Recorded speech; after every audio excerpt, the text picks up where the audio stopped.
Bismillah. Assalamualaikum warahmatullahi wabarakatuh.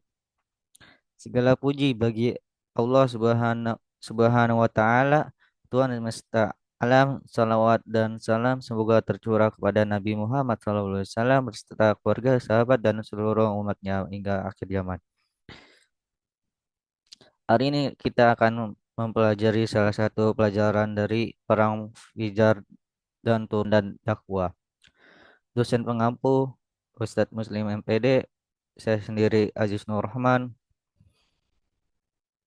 Latar belakang sebelum Islam, Jazirah Arab dipenuhi peperangan antar suku termasuk perang Fijar. Setelah perang, Nabi Muhammad menerima menerima wahyu pertama dari Allah yang mengubah peradaban dunia. Kemudian beliau mulai berdakwah untuk menyebarkan Islam.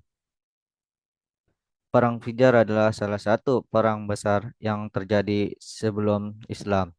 Peperangan ini melibatkan suku Quraisy dan Kinanah melawan suku Hawazin dan Qais.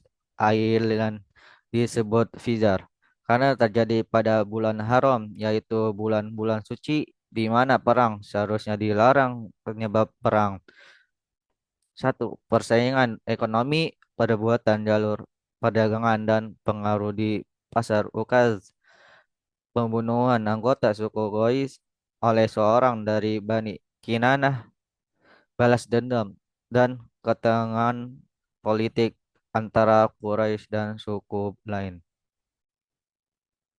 Peran Nabi dalam Perang Bijar. Saat Perang Bijar terjadi, Nabi Muhammad masih remaja, sekitar usia 14 sampai 20 tahun.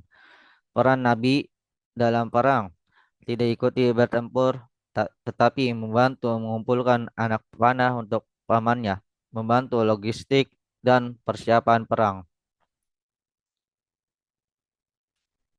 Kehidupan sebelum kenabian. Sebelum menjadi nabi, Muhammad sering menyendiri di Gua Hiro untuk merenungi keadaan masyarakat. Kondisi sosial Arab sebelum Islam. Penyembahan berhala. Kaum Quraisy menyembah lebih dari 300 berhala di Ka'bah. Perang antara suku tidak ada hukum yang jelas sehingga sering terjadi balas dendam. Penindasan sosial, perbudakan, ketidakadilan terhadap perempuan dan eksploitasi orang miskin, mabuk-mabukan dan perjudian. Kehidupan moral masyarakat sangat rendah. Turunnya wahyu pertama. Pertama pada tahun 660 Masehi, ketika Nabi Muhammad berusia 40 tahun, beliau menerima wahyu pertama di Gura Hiro. Peristiwa turunnya wahyu: Nabi sedang berhalwat menyendiri di Gua Hiro. Malaikat Jibril datang dan memerintahkan Nabi membaca wahyu pertama. Quraisy, surat Al-Alaq 1-5. Bacalah dengan menyebut nama Tuhanmu yang menciptakan. Reaksi Nabi Muhammad: gemetar, ketakutan, dan pulang ke rumah. Mengatakan kepada Khadijah, selimut aku, selimuti aku. Khadijah memenangkan Nabi dan membawa ke Warokah bin Naufal. Warokah mengatakan bahwa Nabi Muhammad telah menerima wahyu dari Allah seperti nabi-nabi sebelumnya. Wahyu selanjutnya, surat Al-Mudassir ayat 7, ayat 1-7, perintah untuk mulai berdakwah.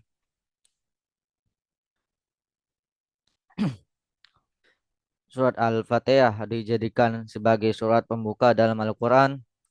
Setelah wahyu ini, Nabi mulai menyebarkan Islam kepada orang-orang terdekatnya. Dakwah Nabi Muhammad. Pada awalnya Nabi Muhammad berdakwah secara rahasia karena khawatir akan perlawanan dari Quraisy. Orang-orang pertama yang masuk Islam: As-Sabiqun Awwalun, Satu, Khadijah binti Khuwailid, istri Nabi. Bin Abi Thalib, sepupu Nabi. Abu Bakar As-Siddiq, sahabat dekat Nabi. Zaid bin Arisah, anak angkat Nabi. Setelah 3 tahun Nabi diperintahkan untuk berdakwah secara terbuka, peristiwa bukti Safah, Nabi mengumpulkan kaum Quraisy dan menyeru mereka kepada Islam. Abu Lahab menentang keras dan mengejek Nabi. Penindasan terhadap Muslim. Bilal bin Rabah dijemur di padang pasir oleh majikannya Sumayyah, dan Yasir menjadi suadah Islam pertama setelah disiksa oleh Abu Jahal. Simpulan, satu, perang Bizar mengabarkan ke- kekacauan di masa jahiliyah. Dua, turunnya wahyu pertama menandai awal kenabian Muhammad SAW.